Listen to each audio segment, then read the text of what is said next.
You got one. I got one.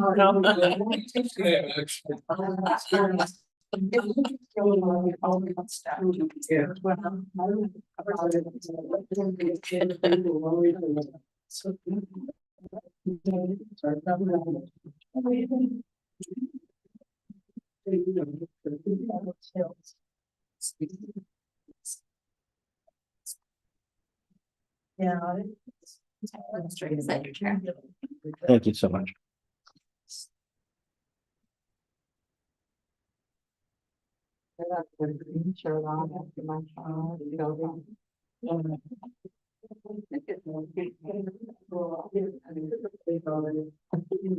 Probably does. It's not your fault. The only thing I don't understand is that it's listed as private, but I listed it as public, so I don't know if it's gonna be live or just, we'll figure it out. Yeah.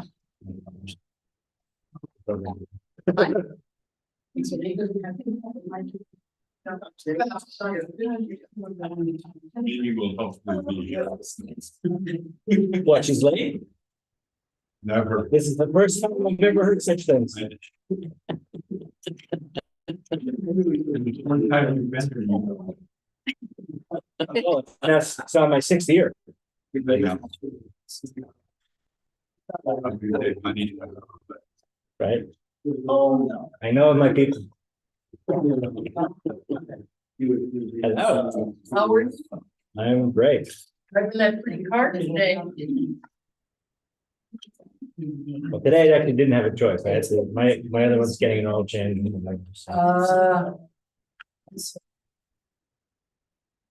Lucky there was what to choose from.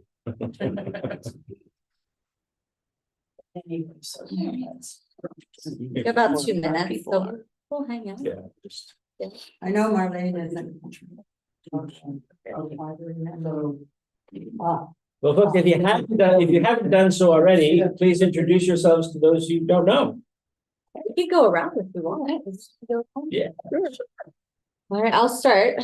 I'm Pastor Brittany Knight. I'm the associate pastor here. And if you've seen another guy come in here helping us out, he's a little bald. He's the senior pastor, Dr. Chris. Go ahead. I'm Mary Lou, longtime member here at Covenant. Certainly finding this very interesting. Glad to participate. I'm Trudy Roper. I've been a long time. 60s on the. And we're gonna go behind you. What is your name? Joel Waldman, been a member of Temple on Chimette said 46 years. Wow. Which a temple is a good start. And I always have the classic line, you know, being Jewish, people say, what do Jews believe after you die? I say they go to New Jersey.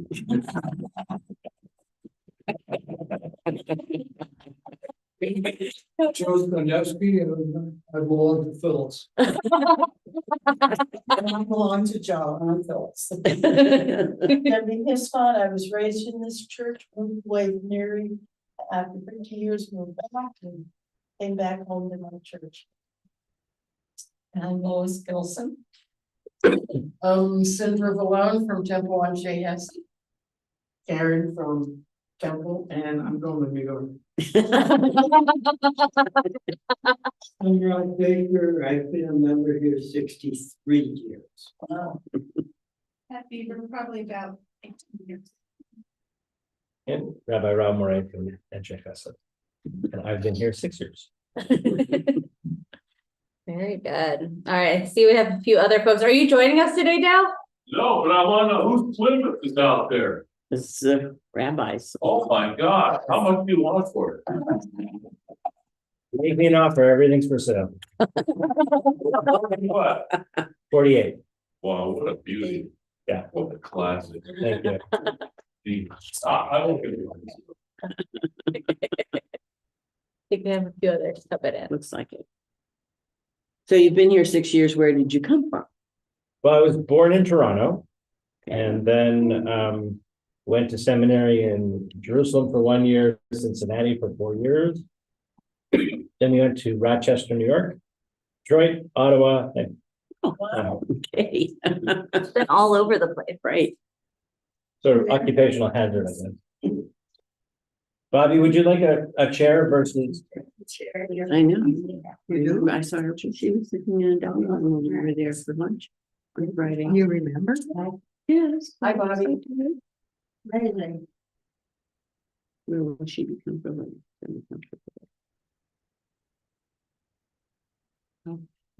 Oh, no, you're fine. Welcome. We were just going around introducing ourselves.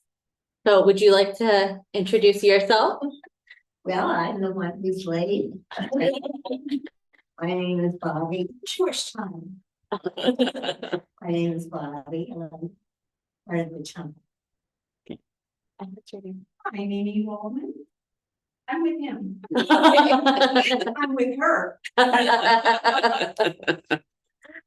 Oh, very good. Well, so last week we talked a lot about theology, what we believe, what happens after death, which we got some great insight, I think, from both of our ends. And this week we're talking about funerals and what are the practices regarding death in each of our traditions. And would you like to start? Would you like me to start? What would you like? Go. Okay. Well, first, I guess, were there any questions from last time that we should just wrap up with? You weren't there. You can't have a question. Yes. You have to watch it online first, then you can. Go ahead. Yeah, it's on our YouTube page. Great, thank you, that's what I was gonna ask. Yeah. Okay, awesome. All right, well, so last week we talked about in our tradition, we have resurrection, that we believe fully that because Christ died and he was resurrected, that we too will be resurrected, body and soul together. But all of this ties back to baptism. So in our tradition, we believe in infant baptism. And this stems from Jesus's baptism in Matthew chapter 3. He goes to be baptized right before he begins his ministry. And as he's going down in the water and he comes up, this voice from heaven appears, and it's God saying, "This is my beloved, in whom I'm well pleased." And so we have Jesus who was baptized, and he lives, he dies, he's resurrected, he overcomes death. And so that all goes back into baptism for us. One of the things we say in our funeral service is that they have completed their baptism. So we'll say name, a child of your flock has completed their baptism. And what we mean by that is that they have lived and they have died in Christ. Just as Christ was baptized and he lived and he died, so are we. And in our particular tradition, this is not the same for all Christian traditions, we believe in infant baptism. And this goes back to a little bit about what I talked about last week with grace, that we believe that salvation and mercy is given by God as a gift. It's a grace. We can't earn it. We can't, beg and plead for it. Christ gives it to us. God in Christ gives it to us. And so in infant baptism, infants, they don't know what's going on. They're very helpless. And when we sprinkle water, we only sprinkle water. In some traditions, they do immerse you, right? You go down into the water and come back up. We don't do that with babies for many reasons. But we sprinkle back the baptismal waters on them. And we say that in Christ, they have a new life, that they're walking in this gift of grace. And it is the parents that actually take the vows for them. My husband's completing the papers, that's why he's calling.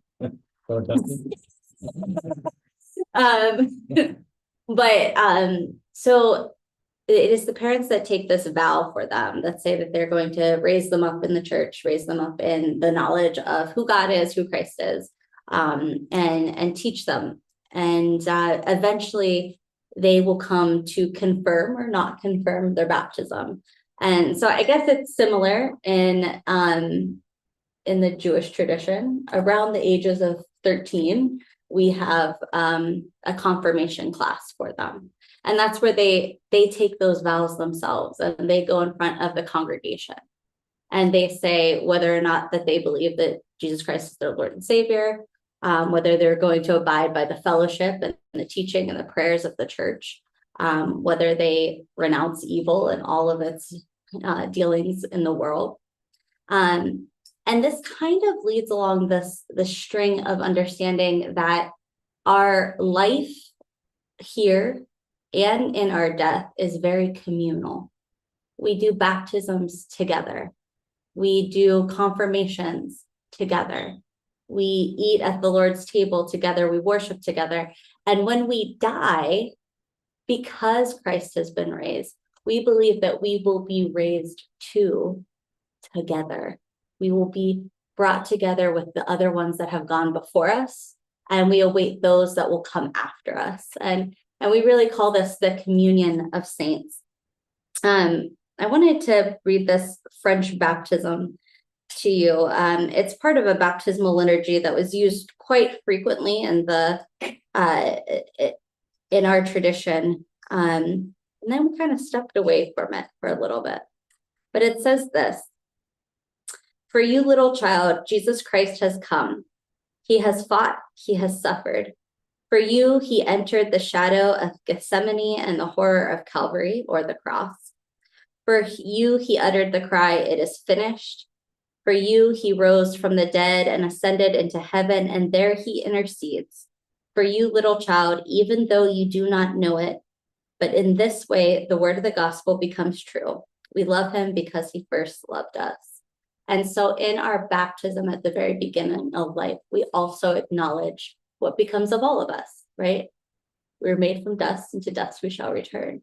But we do not go through life, and we don't go through death alone. We go together with Christ who has suffered, and we are joined to those that are awaiting us on the other side. And so in our own tradition, here at the church, we have a tradition of bereavement.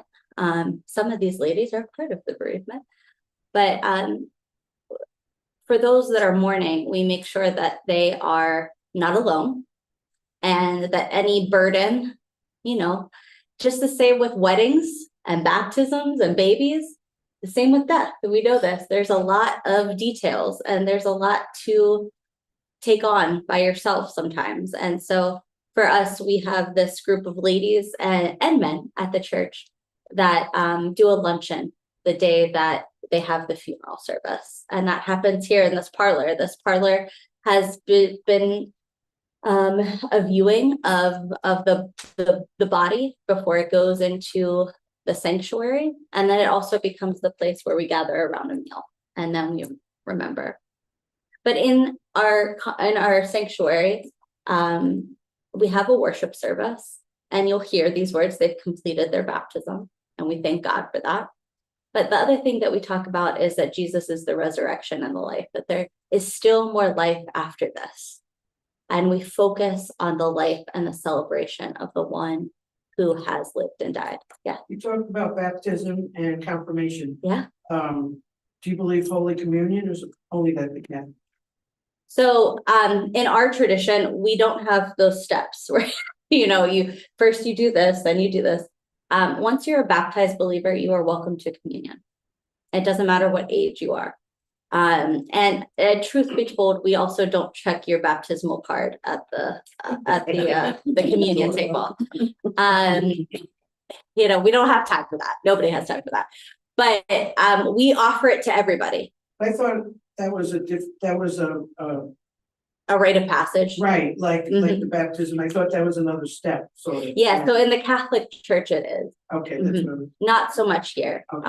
The table's open for all. If you are baptized, even if you aren't, you're still welcome at the table. It's a great question. All right, I think that's really all I got. Do you want to take over? And then maybe we could talk about some passages that we both share in our yeah. So the Jewish process of both end of life and then the mourning is quite complicated. There are a series of stages and steps that one goes through, and there are specific relationships that are obligated for certain rituals. Okay. So just to kind of back up just a little bit. In Jewish life, you are either born Jewish or you choose to become Jewish, but there are no sort of entry rites per se.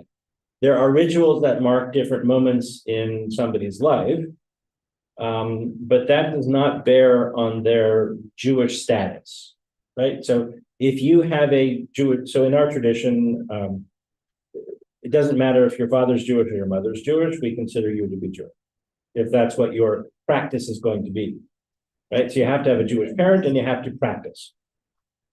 So, it doesn't count if your father's Jewish and for the last 16 generations you were Catholic, or your family's been Catholic and you grew up Catholic, then that's what you are.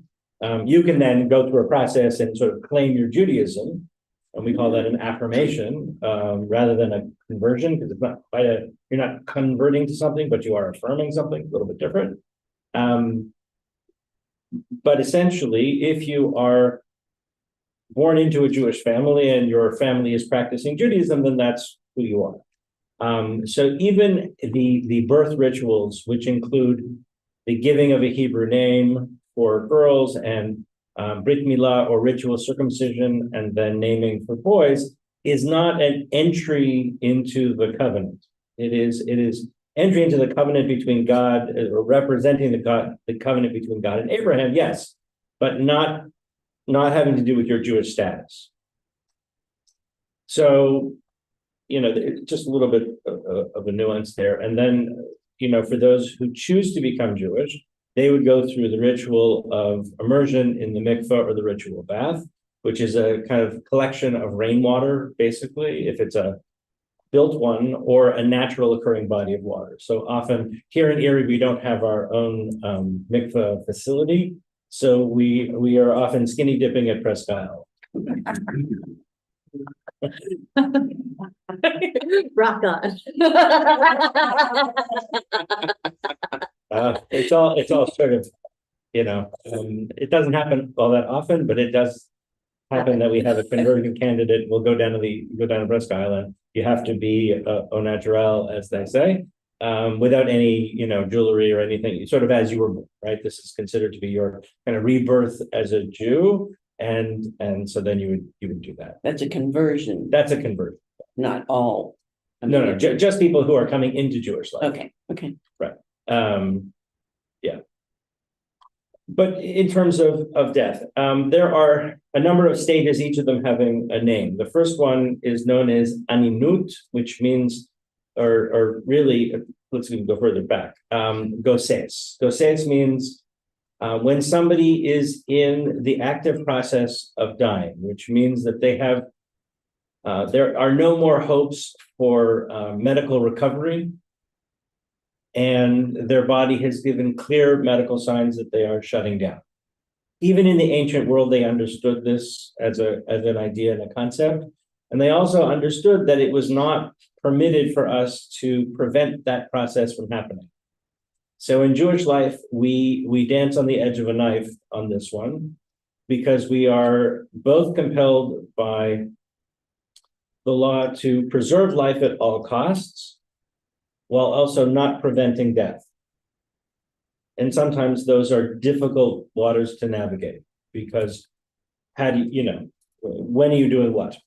But it has permitted us to advocate for things like withdrawal of medical treatments when there's no hope for recovery, those sorts of things.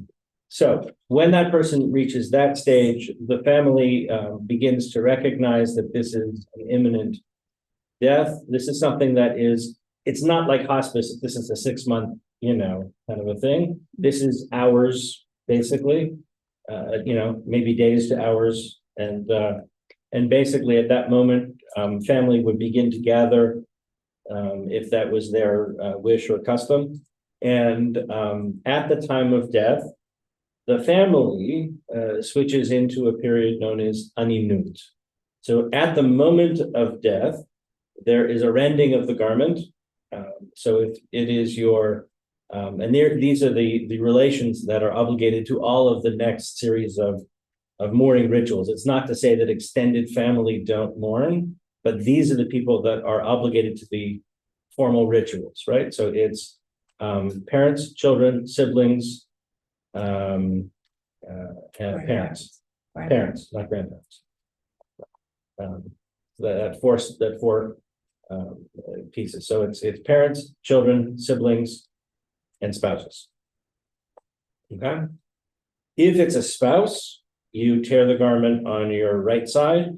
If it's a parent, child, sibling, it's on your left side. A recognition that there are an opportunity for more than one spouse, perhaps in one's life, but not for more than one of that particular child, that particular, parent, etc. Right? So it's just a little bit of a difference. So the garment would be torn, a candle is lit in the room, and a window is open. It is customary for whoever is available, preferably family, or in modern times, it's a group of people who have this as their bereavement group, right? It's called the Chevra Kadisha, the holy community. And they will recite psalms. Psalms are recited in the presence of the body from the time of death until the time of funeral, 24/7. Now, I'm giving you the traditional practices. This is not necessarily what we're able to do here in Erie and Sheikh Hesed with, a smaller number of Jews in our community. So just, but for instance, I grew up in Toronto, there are a whole cadre of people who are employed to sit at the funeral home and read psalms. So the idea being that the body is not left alone from the time of death to the time of funeral. The concept being that this was the sacred vessel that held the soul of a person, and that vessel needs to be protected until it can be returned to God. Is it particular psalms that are written? Yes, there's a whole list of. We have that here. Yeah. I'm part of the group. Right. Yeah. So, just before the funeral, and the funeral will happen usually within 24 to 48 hours. A funeral is arranged and happens. Before the funeral occurs, a group known as the Chevra Kadisha, I mentioned the sort of sacred friendship group, or sacred brotherhood or sisterhood or whatever. There's two, there's one for men, one for women. Joel is part of the one for men, obviously. And they are responsible for the sacred task of preparing the body. The body is washed in water. Joel can explain it better than I can, probably. You've done it way more times. Yeah, and basically, again, you wash from head through, to the toes. There's a certain way of drying that you're supposed to do. Ultimately, you wrap them in the shroud, but you have the tzitzit, that you have to cut.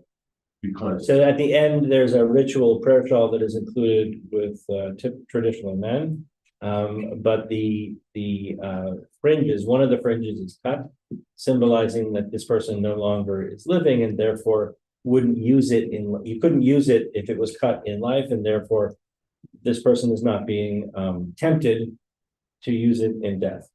And they also have the sand, from Jerusalem, that they will put it in. They also cover the eyes with almost like goggles, a clay goggle.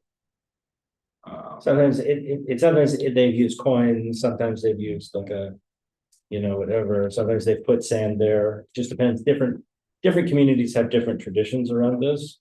But the entire process is such that the shrouds that are used are white cotton or linen kinds of shroud, and without ornamentation, looks very, very simple, very plain.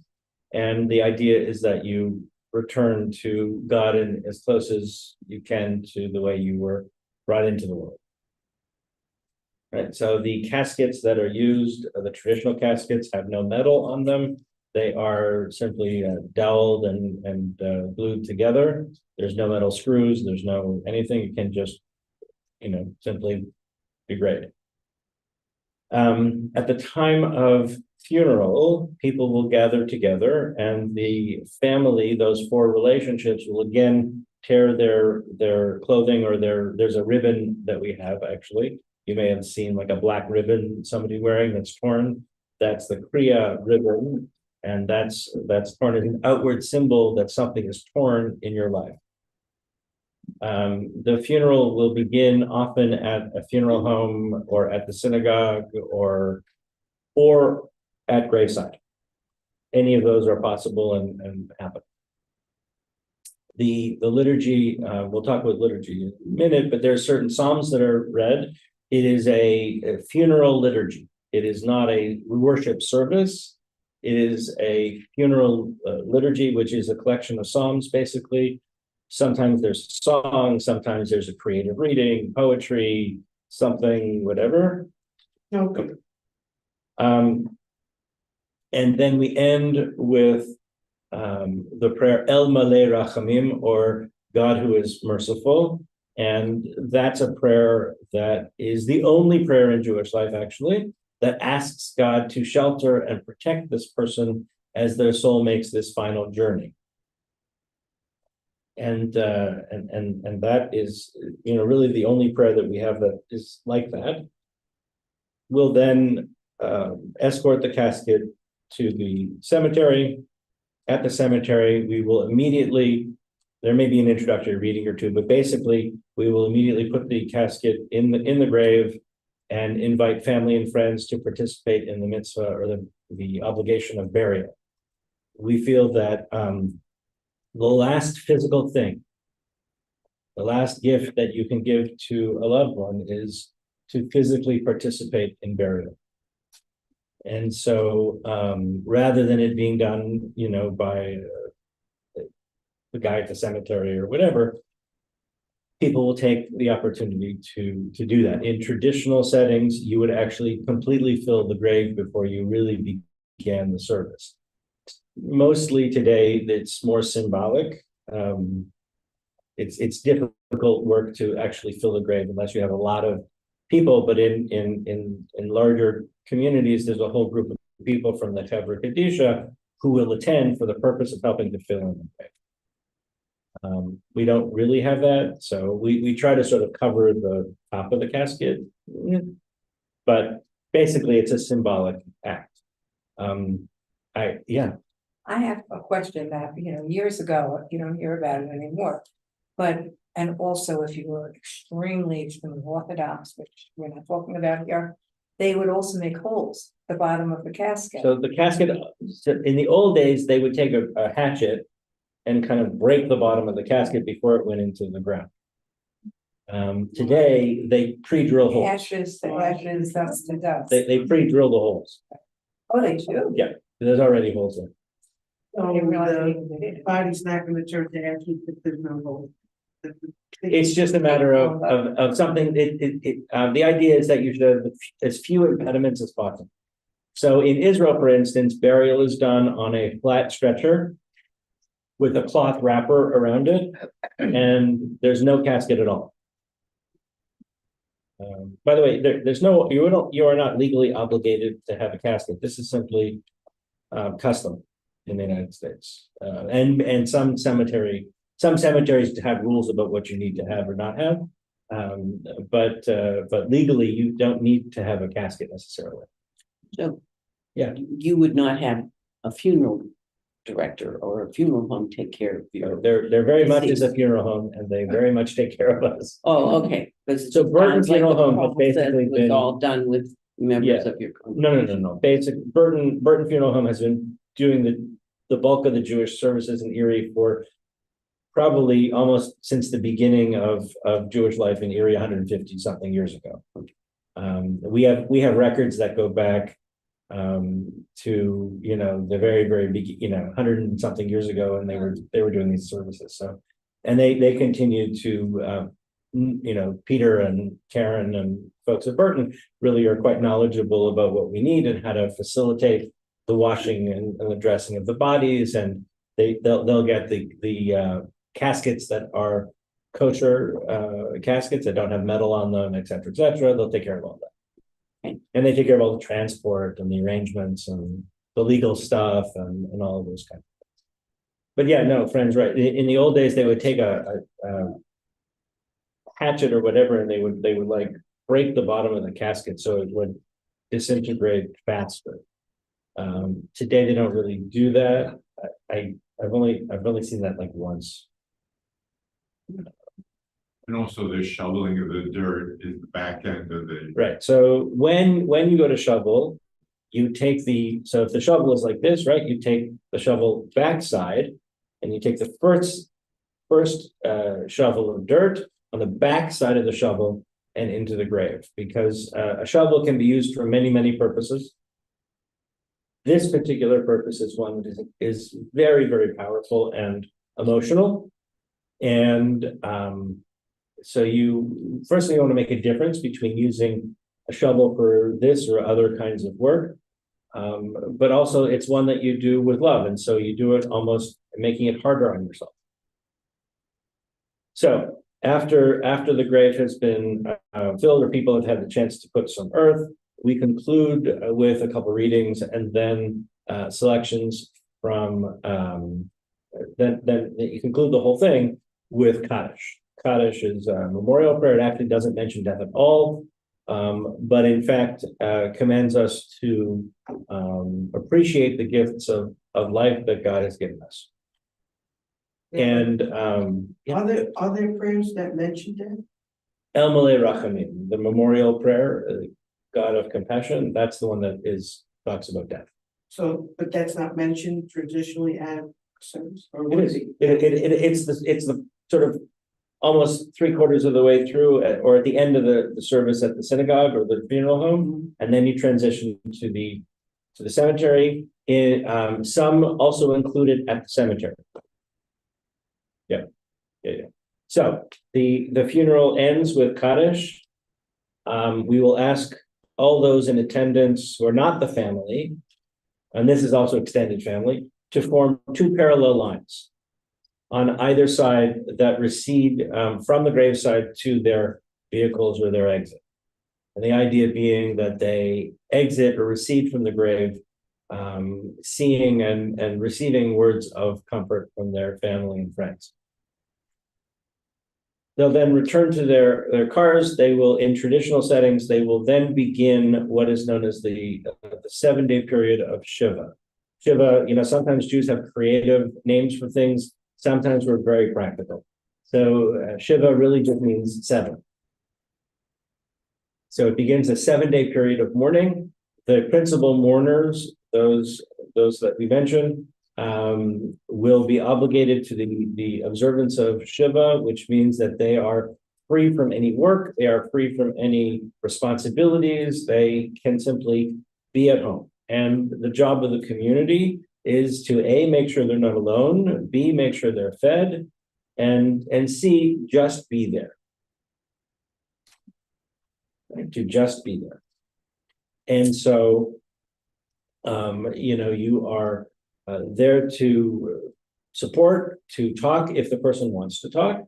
Often this is a great opportunity to share great stories and memories, and you'll have a gathering of people and you knew so and so when they were 10, and I knew them as a grandparent, and so there's all these intergenerational mixing of stories that happens, which is not all the time because not everybody has those kinds of experiences, but when you do, it's a beautiful thing.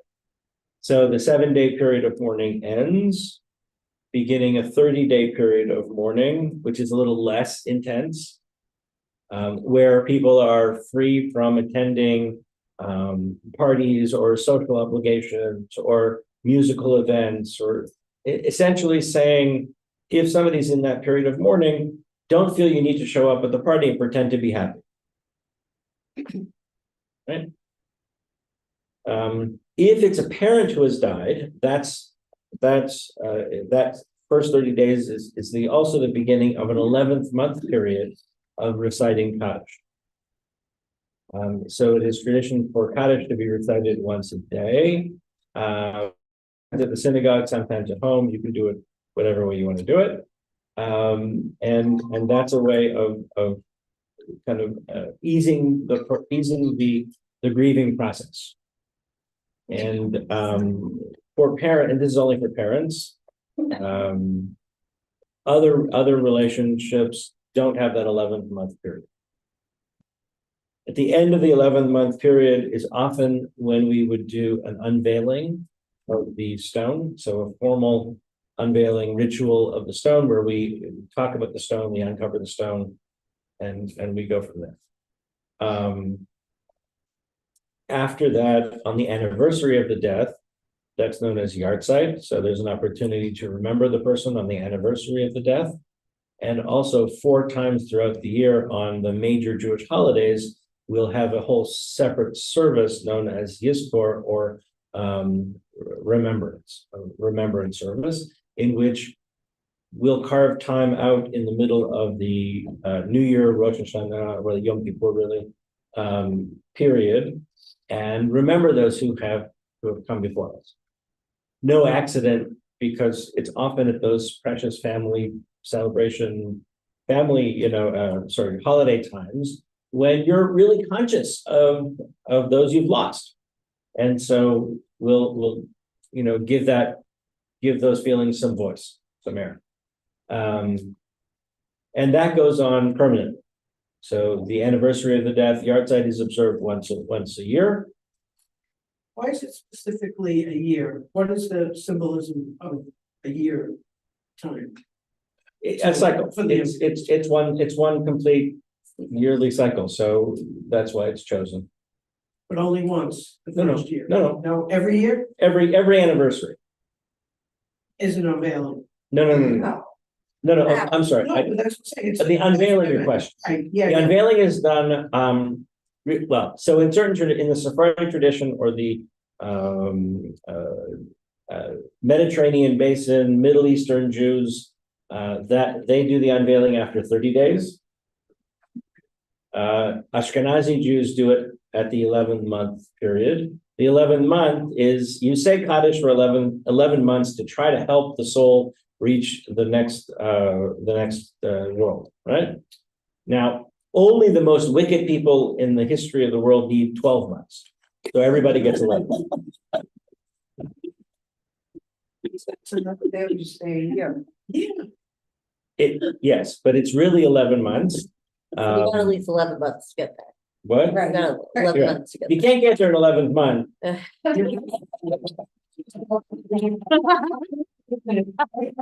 It just, you're out of luck. You're out of, no, we don't. there. There's no in between. No. Okay. Right, so I guess the point of all of that is, as you can see, there's a very clear progression that brings you from the intensity and the moment of death and supports you and guides you through these stages as you begin that process of returning back to life. And there's a great metaphor that I use all the time. Thomas Friedman came up with this, which is the mobile. And our lives are like a mobile, and the mobile has many pieces to it, and it's balanced. And when one of those pieces is taken away, the whole mobile goes like this. And it takes a long time for those pieces to move around and for the mobile to regain its balance. But even when it's balanced, we're aware of the piece that's not there anymore. So sometimes we talk about secular life sometimes talks about getting over a death. And if you kind of look at least the Jewish perspective, it's not about getting over the death, it's about including the death into who you are. Right? The love that you have for those people who have died doesn't go anywhere, and neither does the grief. it becomes more tolerable. You become accustomed to it. But it doesn't go anywhere. The metaphor I often talk about is a death in your life is like adding a new piece of furniture to the bedroom. At first, on your way to the bathroom in the middle of the night, you bump into it all the time. And it hurts. Right? You stub your toe all the time and it hurts. Eventually, you learn where the piece of furniture is. You don't bump into it as much. Every so often, though, it really hurts. Right? And that's kind of, the way in which we've approached death and moving. So, questions? Yes. It's you're before you die. Do you have any say in your service, or it seems so? I hate to use the word scripted, but in our church and in our service, the family, we meet with the minister and give them, maybe some things he might or she might want to mention in the service. Oh, yeah. So absolutely, it's very flexible.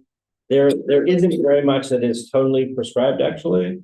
So first of all, there's often, almost always, a eulogy or more than one. That's done, and the sort of standard process is that well, first of all, at the time that somebody becomes their death is imminent, we often will go in. I'll often go in and do what is known as the Dewey, which means a deathbed confessional. Essentially, so we don't do confession, but we do sort of atonement once a year, right? So once a year for Yom Kippur, we sort of work before that time to clean the slate. We apologize to the people that we may have wronged, and on Yom Kippur, we come and ask God to forgive our sins, things we've done that weren't the best. When somebody is in the active process of dying, we know that they're not going to reach the next Yom Kippur. And so we reenact that moment so that they can die with that clean slate as well. And is that for the person or for like the family? Does it go both ways? It goes both ways. Okay. It depends on when it happens, right? Sometimes it's said by the person who's dying. And more often, though, it's said by family on their behalf. Because by the time we get to that moment, it's often clear that they're not able to do that, right? So, but then the service itself, I usually meet with families and we go through a whole process of figuring out what they want and whether they want this song or this poem or that poem or this prayer or that prayer, or who wants to speak, and And I don't know if you see this, but I've seen a definite increase in the number of family members who speak at funerals. Rather than when I first started 20 whatever years ago, it was almost always, the rabbi spoke. But now, And we also do something, maybe that's similar to the sitting period that you have, but frequently in our services, we have a time of reflection. And so we pass the mic, so to speak. And so anyone can get up and say a good word or a good memory about the person who has passed and speak to their family. And I find that is very comforting to the family, because families oftentimes are grieving so heavily at that point that it takes a lot for them to get up and say a eulogy or say a good word, but to have others speak on their behalf for their loved one is a big deal and comforting, I think. We've done that similar based on what the family would like. Yeah. I did it once at a funeral. There were 300 people there. They all stood up. That's okay. We'll be here all night. Be here all week, folks. I really like the dignity and the compassion that you give to the body of the one that has passed, and also to the grieving as well. I think that's something that in American Christianity especially we've abandoned about grief, because we really lean into the American idea of being independent and pulling yourself up by your bootstraps, where really in our Christian tradition that is informed by the Hebrew scriptures is that lament and grief are they're part of life, and they are cherished in our tradition. And we've kind of let go of that. And so I think, as Debbie mentioned, when the pastor meets with the family, that is also a time. I know for Chris and I, we ask questions about the people who have passed, because one, Chris and I have only been here, 8 years, maybe, all together. And we have these lovely folks that have been, baptized in this church. And so sometimes we get to a loved one who has passed where we don't know them as well as we wish we did. And so we learn through their loved ones who they were as a person, how they served God, how they valued their faith or valued their community. And so that makes its way into the service as well. One thing that I didn't mention that is similar to your tradition is a committal. And that is going to the grave site and lowering the casket and everything. That is optional. That doesn't happen with every family that has a loved one in our church who passes. But one of those things is that we also recite scripture over them that really talks about life. And then we talk about ashes to ashes, dust to dust, and picking up and throwing it on the casket. We're hardly ever there when they lower it, just because of the way that cemeteries operate. And We then make them crazy. yeah. So maybe I should push a little harder for that. Yeah. Okay, we're good. When you're doing a funeral in New York, it's really a problem, because you run into these, especially if it's not a dedicated Jewish cemetery, because the cemetery workers will come and give you a whole host of problems because you're breaking union rules. It's very cheap. It's a nightmare. Wow. Yeah. Well, I have But to yes. laugh Everybody during because lunchtime, I've only done a few committals that weren't in the dead of winter or like in fall when it was pouring rain. And so I'd go to reach down and be like, oh, not today. And so I always think maybe I should just carry a little earth with me, And so as I'm thinking about this, I'm like, all right, get a bucket of dirt, put it back on the back of the car. Yeah. Go ahead. Do you have your own cemeteries or gonna? We do. First of all, I mean, you can use we have a unofficial section in Laurel Hill where most of the Jewish community uses. It's not dedicated to the Jewish community, but it is where most of the Jewish community sort of is. There are others, but we have 3 dedicated Jewish cemeteries in Erie per se. One is in Harbor Creek that belonged to the now closed Orthodox synagogue that closed in the 40s, and that's in Harbor Creek. Do we have another one at 26th and Asbury? Right, that's Brit Shalom's cemetery, and then we have the Temple at Chesed Cemetery at 26th and Cherry. Yeah, Cherry.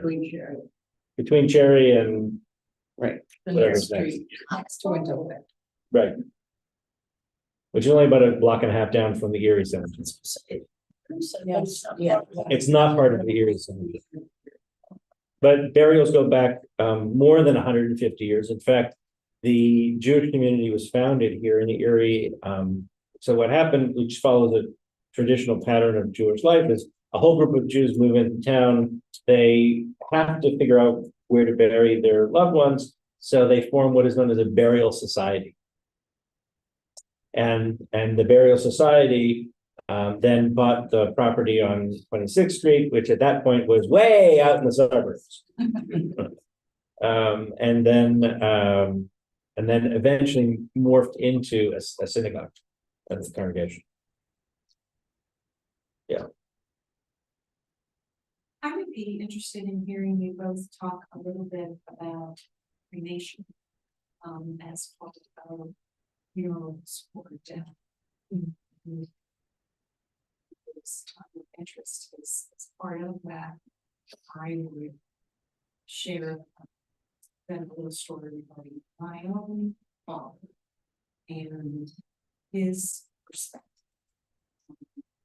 Cremation, which is pretty close, is pretty different than the traditional Jewish perspective on cremation.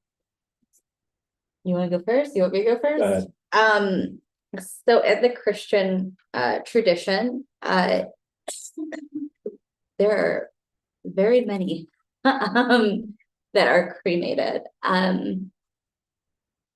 For some people that pass when they're putting together their will or what they would like, that is what they choose. We don't really have anything against it that I'm aware of. Throughout time, as I mentioned the last time, there was an effort to get all of whatever of the body together in one place with this belief that like we cannot be whole in the world to come if we didn't have all of our bits and pieces. And so that's where, when wars happen, especially in World War II, for a lot of Christians, getting one body part back wasn't complete for them. They wanted a whole body, but we couldn't find all of the body, right? And we assume that this is a part of that person. So in the Christian understanding is that if God created us from dust, if God is that powerful, God can collect wherever our pieces are all together and bring us back. It says nothing against the like desecration of a body in cremating them. That is considered to be a choice that is made. But we believe that God can make us whole again in the life to come. Regardless if we're buried with all of our bits and pieces or not, then that will be it. Also, a lot of people get cremated and then their ashes are spread in maybe beloved area, right? Maybe on Prescott. I don't have anything against that either. In my own Christian perspective, that we are dust and we go back to the earth. And so I feel like that is a response that we can all make, is that if we scatter our ashes into the earth again, we go back to where we started from, where God created us from. So Jewish life begins that the body is on loan to us, that God created this body and is on loan to us, and therefore it's not for us to change the way a natural process of returning the body to the earth and to God would happen. And so there is a prohibition against anything that would inhibit or prevent or change that process. So there's no embalming, there's no makeups, there's nothing that's put on the body to preserve it or any of that. And that cremation is not seen as part of our tradition. That being said, that's a traditional perspective. That being said, many Jews choose to have cremation, and will certainly, it doesn't change the way in which we do the funeral or anything else. There are some Jewish cemeteries that will not permit remains in the cemetery. We do in our cemetery. I do not believe you can be buried with remains at either of the other two, because it contravenes Jewish law. But that being said, I think there was also a very interesting shift, and I think Mimi is going to talk about it in a minute, post-Holocaust. As you know, there were millions of people who were forcibly cremated, more Jews who were forcibly cremated. And so the idea of cremation for many survivors either became something that they connect to or something that they profoundly reject. Right, and it worked, you know, kind of in both directions. So Mimi, do you wanna? It's just, it's interesting that you, or I certainly made an assumption that when you marry someone of the same faith, that you eliminate one of the areas of conflict in a marriage. Yes, but you married Joel. You all made a mistake. It's a surprise to me, seeing, me having grown up in a certain way and him having grown up in a different way. And then, of course, what each of us then from childhood to adulthood, has taken on as our own personal beliefs. And Rabbi made a wonderful joke that I, along with Bobby, happened to be one of the people who decided as an adult to have our bar or bat mitzvah, which was a very meaningful occasion. And I had struggled for a whole bunch of years for a whole bunch of reasons about whether it was authentic for me to do this, given so many questions that I had about faith and religion and God, and on and on and on, such that I involved 3 rabbis in my journey. And I got lucky. I get the prize. Ultimately, Bobby and I did it with, but to the point of cremation, it was when I was working with a previous rabbi at Tal Valencia Hesed and brought up the issue about cremation. And so when we were talking and having that conversation, and that, more of kind of Joel's piece of his growing up tradition was that, in the belief that when the Messiah would come, that you needed to be intact or buried intact, so to speak, so that your pieces could all be collected and be present for when the Messiah. Which is why also in Israel, when someone is blown up, you'll have, very Orthodox Jews grabbing whatever parts or pieces of the body and trying to put them as close together as possible. So for me, from going back to my childhood, my father, for years and years and years, and here again, a difference between me seeing a difference between my father and my mother. My father was adamant that he wanted to be cremated. He, I think of him, he was one of the early on environmentalists that he did not see there being any point in using boxes and coffins and people trying to prove how much they love somebody by how ornate the coffin is, not using the earth in that kind of way. And his explanation for that, whenever anyone would talk about that idea, well, how as a Jew could you possibly consider being cremated when that is against the faith? And that, that was that he said, all of his family was burned up. And he just would not believe that if there is a God, because my father was also agnostic, that if there was a God, that any God could possibly think that people who had been burned up in the Holocaust could be any less of a Jew or any less worthy of whatever. And so he said, if it was good enough for my father, if it was good enough for my brothers, it's good enough for me. And so as you can tell, all these are played, that is something that really resonates very, very deeply for me. So that's where I was interested in hearing a little bit about. But there has been some more interesting stuff that's happened in the last decade or so around sort of green burials. We've discussed that. Right, yeah. so which is, sort of ecological burials, whether it's a tree pod burial where you are sort of wrapped around a tree pod and then you are planted and you sort of become one with the tree. That's my if I can have that, I would like that. That's the Um, question. Yeah, You're talking about the actual body? Yeah. Is put around the tree pad, not the ashes? no, fine. Okay. But it's not like planting in your backyard. I mean.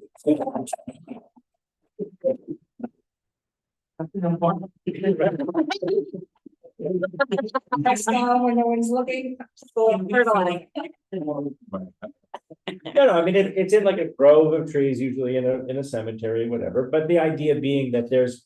You don't have a casket, you don't have so you're actually encased in this kind of cloth enclosure. Mhm.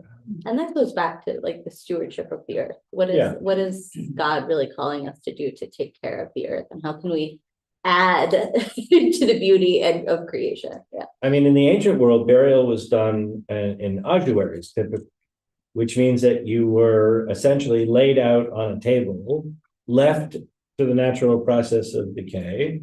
Once that had concluded, they would gather your bones together and put them in a family collection, nodular. And that's, about as complete, as you're going to get. But which is how ancient Israelite burial spots, and that's kind of,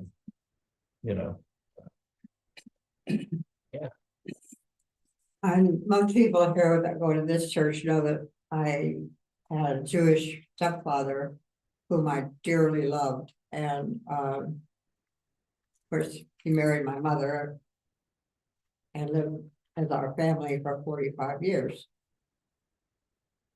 That was not, he was brought up by a Jewish family.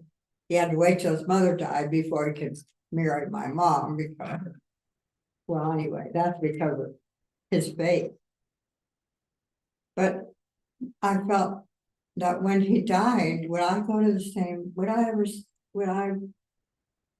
I mean, he was the best of all people. My kids think he was their dad, their grandpa. It just hurts me to think that when I die, I won't see him again. Or well, you want a Jewish answer, or you want? I don't think there is. So the Jewish answer is, we really don't know, right? We really don't know. We really don't know. The thought is that there is this next place, and this next place is potentially where we all go. So who knows? I know that. Do you want the Christian answer? Yeah. Yes. The story that we tell in our family is that when my husband and I were getting married, and my dad would light the Friday night candle. Bill would go in because he didn't want anything lighted around, so he'd go in and blow it out, and then my dad would come and find it blown out, and he'd light it again. It only went 3 times, I think, and finally got the message.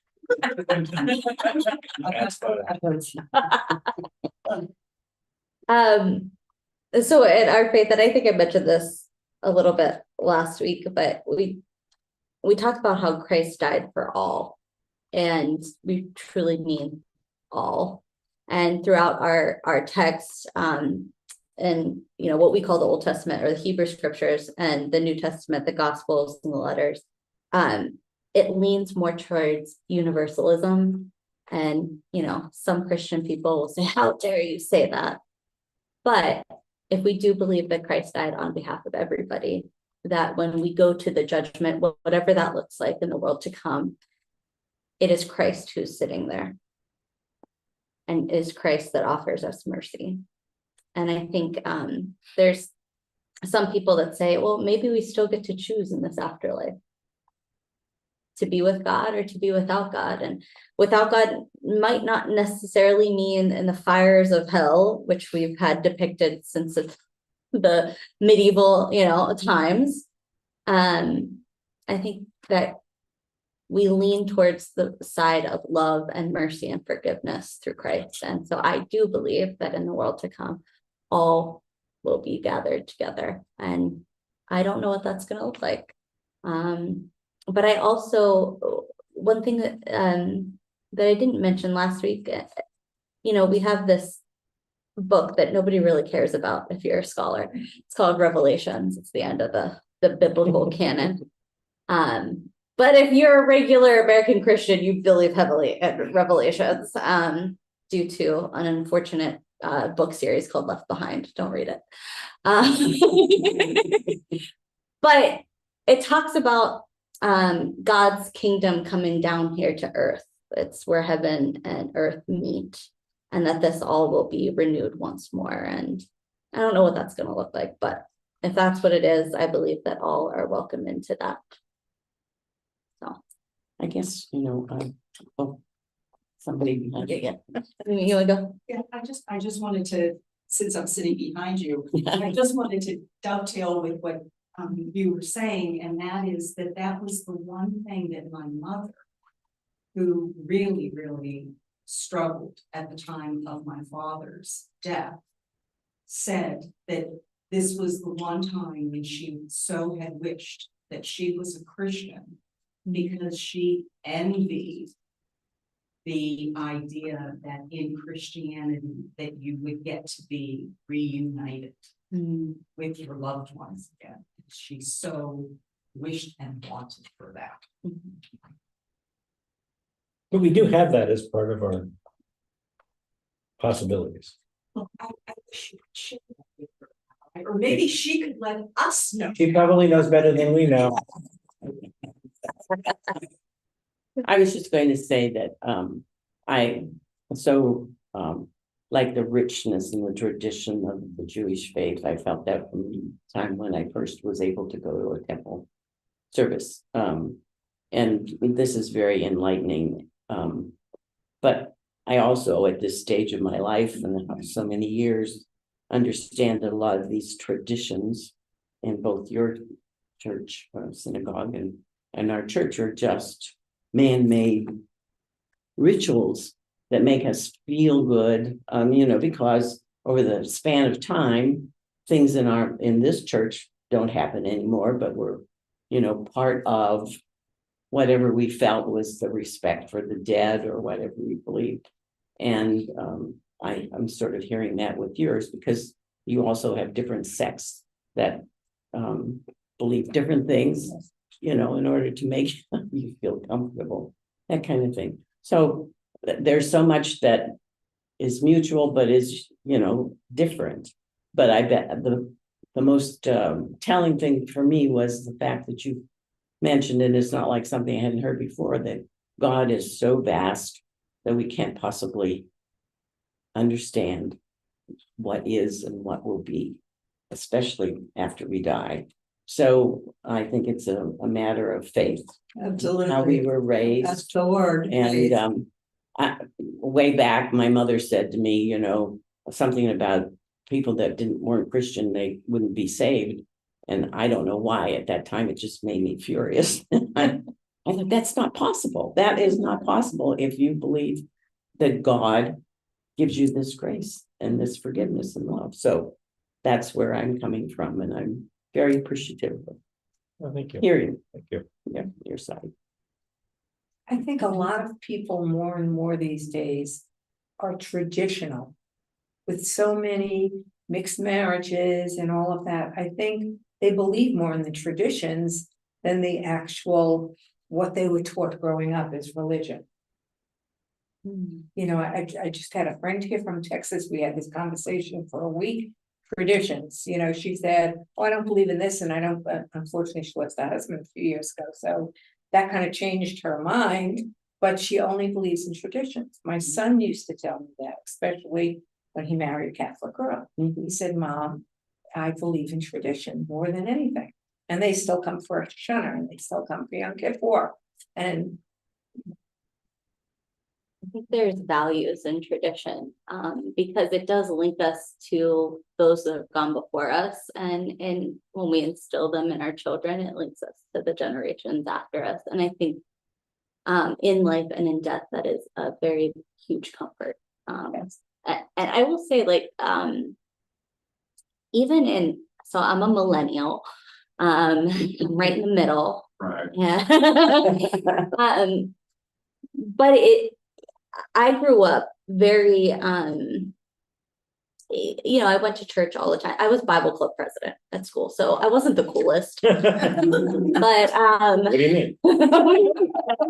I may have also got the nickname the nun, so that was fun. But so getting that, but then I see, you know, I meet people again that I went to high school with or college with, and they come back to the traditions, right? You know, even if they really weren't brought up that way, you know, very, you know, orthodox or very disciplined, they come back to the tradition and they find meaning in it, whatever that is.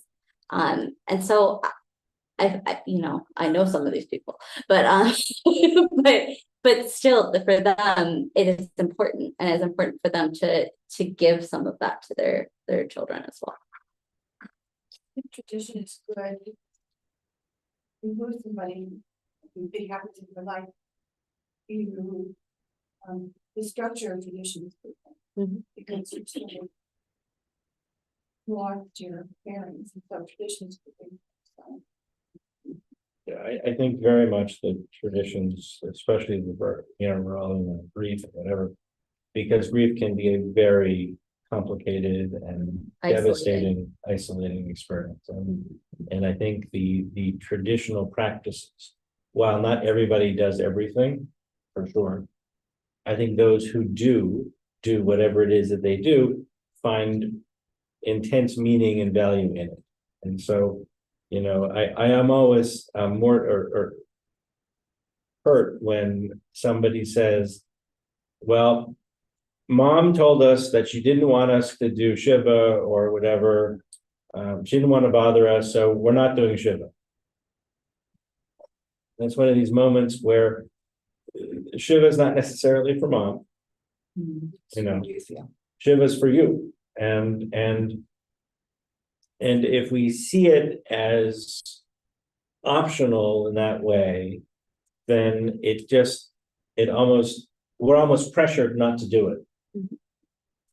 Versus if we just see it as part of what we do, then that becomes the opportunity to get the support to then begin that healing. So, yeah. Just quickly, kind of going on what Mary Lou, because she and I were raised, well, we're about the same age, so we kind of grew up. Younger than me.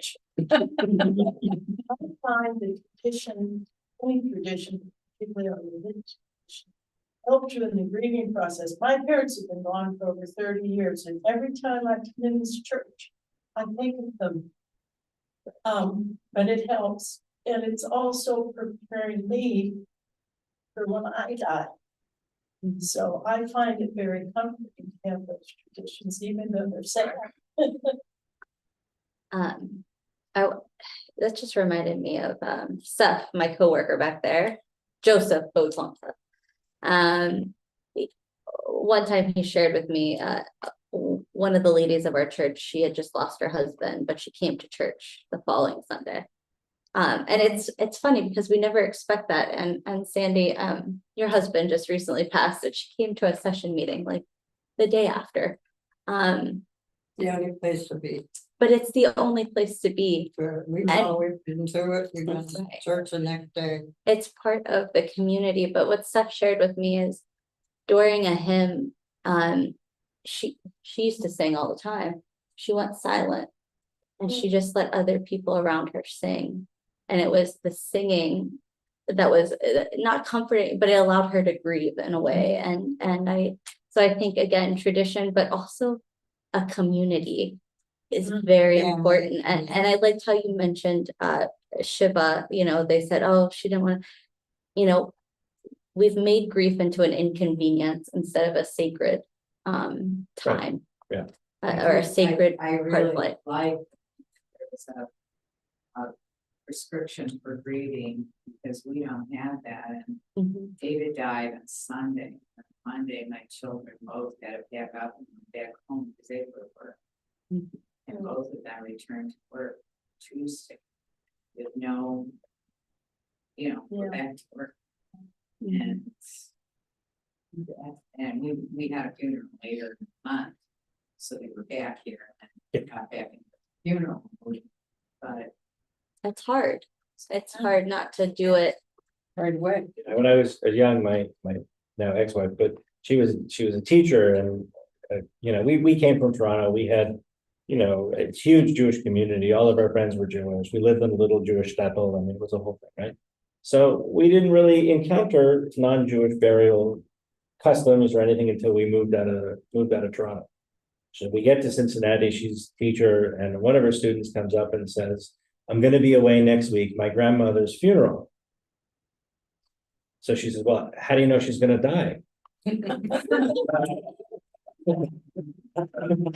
Because for her, the idea that you would have a funeral, more than 2 days away is That'd be great. totally beyond awareness. We had no idea, right?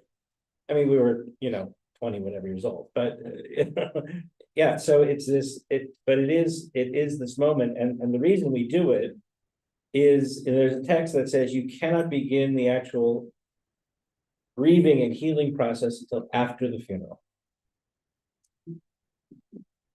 And then, so you're stuck in that sort of in between, yeah. But what you said, you can't start that grieving process. Anybody who's lost somebody, especially in the Jewish religion, you really don't, because you're so surrounded by people and talking to people and laughing and whatever, as much as you miss that person. And then when it's over, that's when you really start to. Right. So, I think we have to. Yes, I think we have to wrap up. Yes. Yeah, thank you all so much. Thank you so much. Thank you. This is awesome. I was kind of wondering, I was like, should we do this more? All right, we're gonna get together, and come We'll up get with the some other, ideas. do another series, yeah. Did you say every other month? Every other. Okay. Say that, did I heard it. Good. Bring your own dirt. I'm gonna go home and get my bucket of dirt. Well, thank you so much. And if you are interested in taking a little tour of our sanctuary, I'm gonna go there next, so you can follow if you are interested in that. But thank you. All right.